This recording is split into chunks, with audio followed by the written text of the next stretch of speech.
Hi guys, and welcome back to the channel Held Dominance. Anthony here. Please remember to like and subscribe, and also click that notification bell if you're enjoying what you've seen and if you want to see more.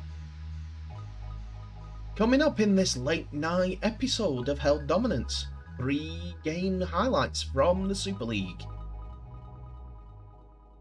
Monday brings us more Rugby League from Super League, and this episode looks at the highlights.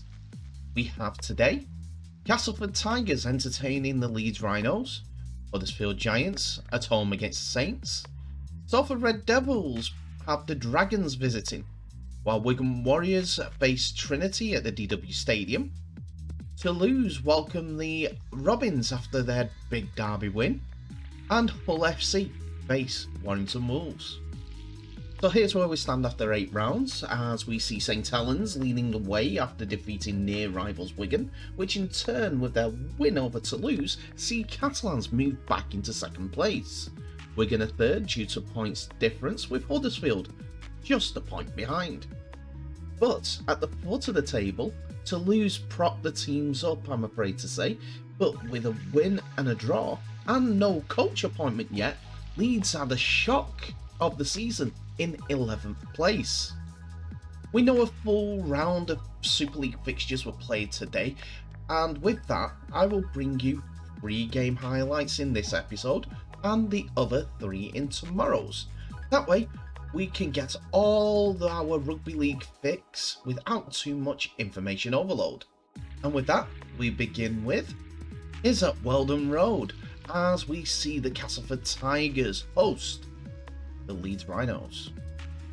The home side have just recently gone above their local rivals with 3 wins from their 8 games so far, while Leeds Rhinos only 1 win and are looking for something to spark up their season, and they thought they were hoping to come back with a better performance after their draw against Huddersfield last time out.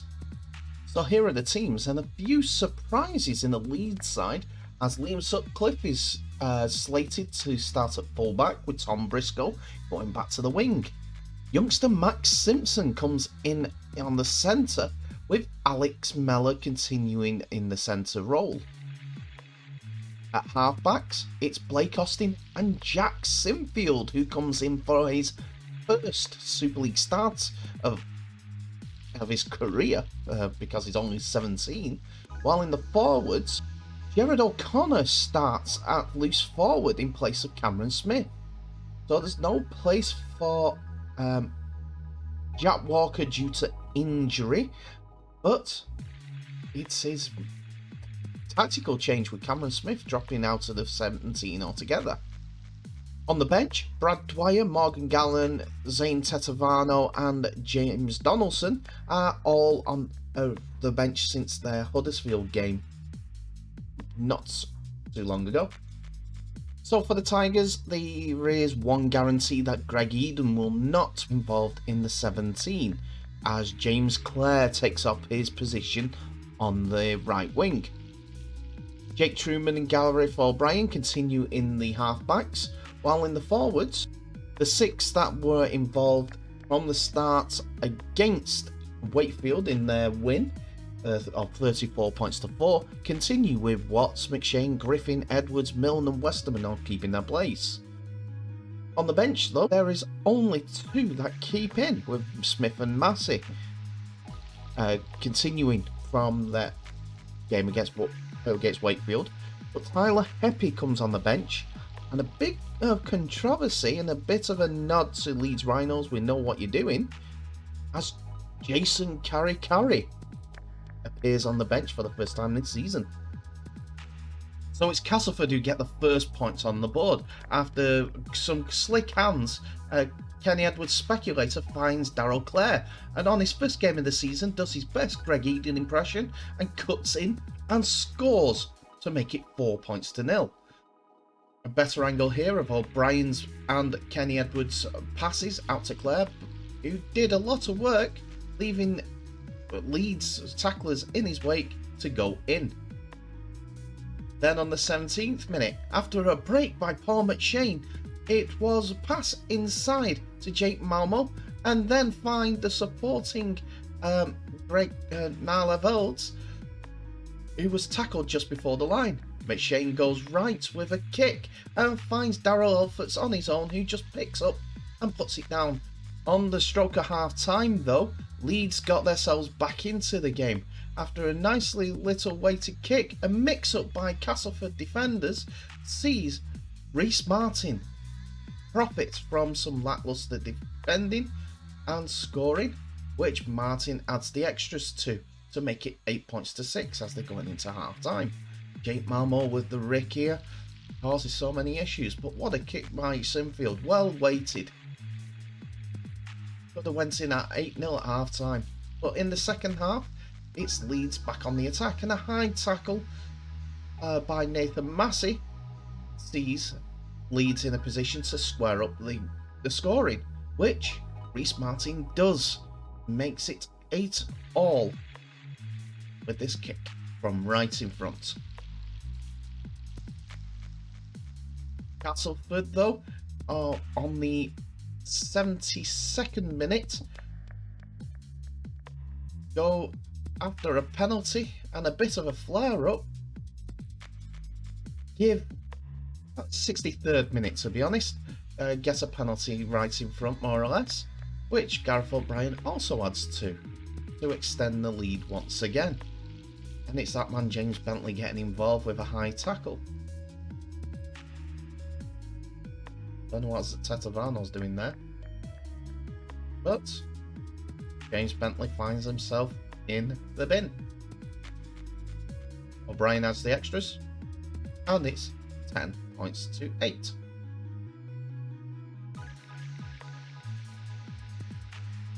Castleford still with only 9 minutes into the sin binning, finds Liam Watts marauding through the centre after a great offload to make Castleford's lead 14 points to 8. What a pass one, great Jake Truman, try and get words out, and Gareth O'Brien adds the extras to make it 16 points to 8. But just before the final whistle, Cass come again, and young man Sinfield is in the play, and after a Hanley handoff, Reece Martin goes in once again, and he makes it 12 for Leeds with a kick to come, which he, with a couple of minutes left, he adds the extras for to make it 16 points to 14.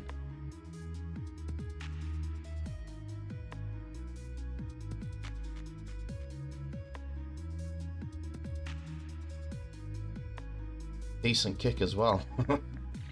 But it was too little too late for Leeds. Again, a much better performance for Leeds.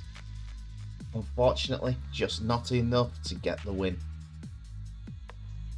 So we now head into Lancashire for our next game, as we see the Greater Manchester side Salford Red Devils take on the Catalans Dragons at this 3 o'clock kickoff. So as we said at the beginning of the episode, Catalans Dragons are back up to second place in Super League and are looking a threat to all teams that they face, while Salford Red Devils, after an initial good start to the season, have petered off quite a bit. So who's playing for who? Both sides have a lot of changes in the squad as Arthur Morg starts once again, with Matt Whitley going from centre to second row, and Matthew Laguerre going into his place in the centre. Tyrone May continues in the starting lineup but also appears in centre, while Mikel Gudemon gets promoted from the bench to starting forward in place of Jordan Desiree, who joins the bench with Sam Cassiano. Joe Chan is promoted to the bench, but with Mike McMeekin not being involved due to a dislocated wrist bone, we see the bench filled with Paul Seguer and Alex DaCosta. For Salford, we have Ryan Braley and Ken Seoaks continuing, but Matt Costello comes into the centres instead of Tim Lifey. Rhys Williams replaces Joe Burgess, and Sileti Akawala swaps places with King Vuniyayawa on the starting lineup. Jack Omeroyd and Andy Ackers continues, while Danny Addy is promoted from the bench, and Sam Luckley comes into the starting lineup after not being involved against Warrington. King Chris Atkin and Josh Johnson are on the bench, as well as the returning Callum Watkins. And after a couple of setup plays, Ryan Briley kicks forward for Dion Cross to score the first try of the game. Catalans come roaring back though after a game, using their patient plays. They ship the ball left and go through the hands of Drinkwater and Marta Morgs to find Laguerre, who scores closer to the post on the left hand side. Catalans have all the territory at this point, and on the 19th minute extend their lead as Pearce and Drinkwater ship the ball right for a free run for Tom Davis to score. Just before half time on the 33rd minute, Arthur Morgs skips across through few Salford would-be defenders to find Mitchell Pearce in the tackle pass to score. Salford are playing the way out of the halfway out of their own 20, and after a fumble by Dion Cross, we see Matt Whitley go over for a try on the 45th minute. Then on the 53rd minute, a kick through is caught and fumbled and caught again by Sam Cassiano for his try. Salford, though, have a spirited effort, and after a couple of kicks, the ball is worked wide to Ken Seo, who gets over the try line despite some desperate defence from Fuid Yaha.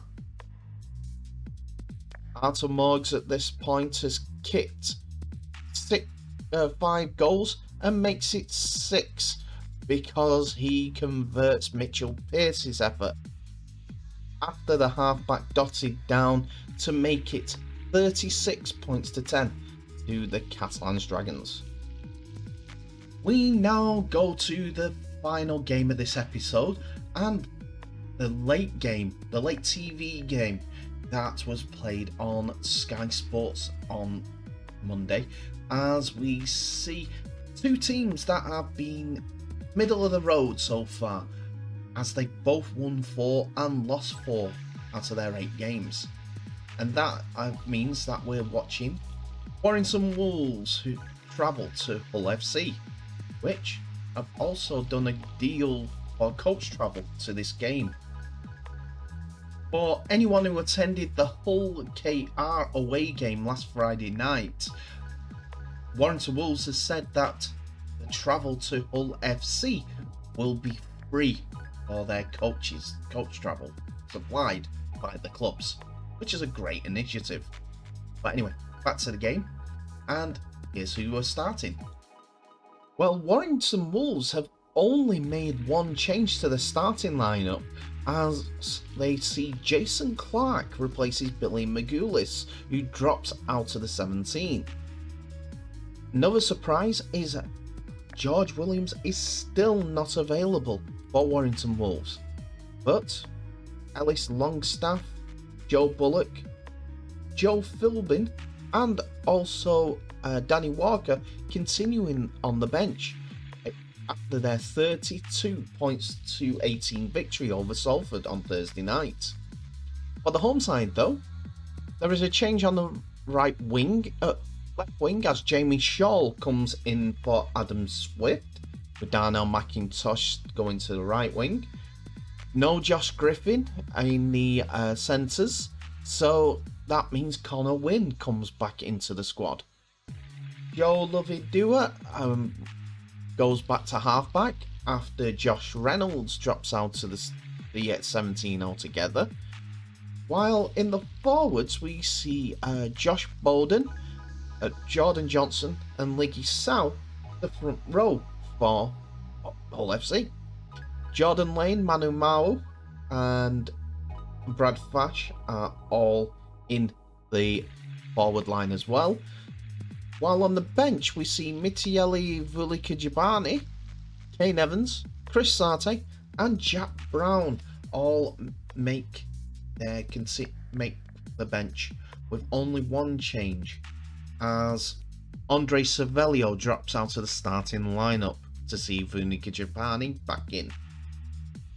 Hull are the first team to get points on the board after. First of all, Ben Curry gets sin-binned for a professional foul. Gale and Connor combine to send over Jamie Shaw in the corner for the opening try, which Luke Gale adds the extras to. Not that happy with where he's playing, but he's playing. But some great thinking from Daryl Powell, as you see all the Hull defenders facing the opposite way.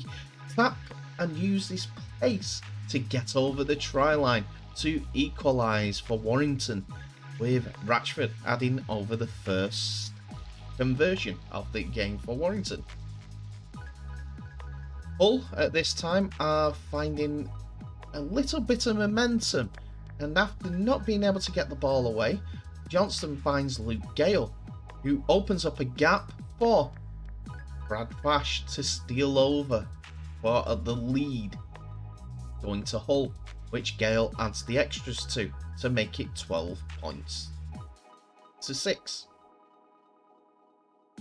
No conclusive evidence there to go against the referee's decision, so Hull are given the try for 16-16, with the conversion by Luke Gale to come.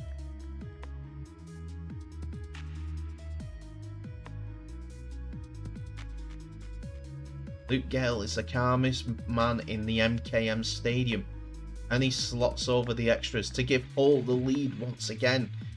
And this time, it won't be taken from them. As they win 18 points to 16. And that's it for another episode, ladies and gentlemen. Thank you so much for watching. Please remember to like, subscribe and share this video worldwide, as well as clicking that notification bell for when a new episode drops. Never know, might be something that you'd love, like the rest of those views from Friday afternoon. Tell me what your thoughts are of the games this weekend. Did you go to any? Did you enjoy the game that you went to? Or were there some controversial decisions that you did not agree with? Not sure about the winning try for Hull, but if it's sent up by the referee as our try, they have to go with it if there's inconclusive decisions. Castleford beating Leeds. Leeds are definitely in trouble, and if the rumours are right with the coaching appointment that's supposed to be coming, then they need it sooner rather than later. And Warrington fans, are you disappointed by the result? I know I would be. Yes, it would be a close one to call no matter what the circumstances are between you two teams as normal. This is an indifferent season. You're trying to produce momentum and produce a championship squad. That's what Daryl Powell was brought in for, to win things. You think he's underperforming so far? I don't know. Salford fans, are you a little bit worried about your form at this moment in time? I know I would be. After a promising start of the season, is it too much chopping and changing? Too many players being injured? That's an issue? You tell me. Comment below. But in the meantime, please remember to share this video worldwide. Also to stay safe, and I'll wish you all the best. And I'll see you in the next episode.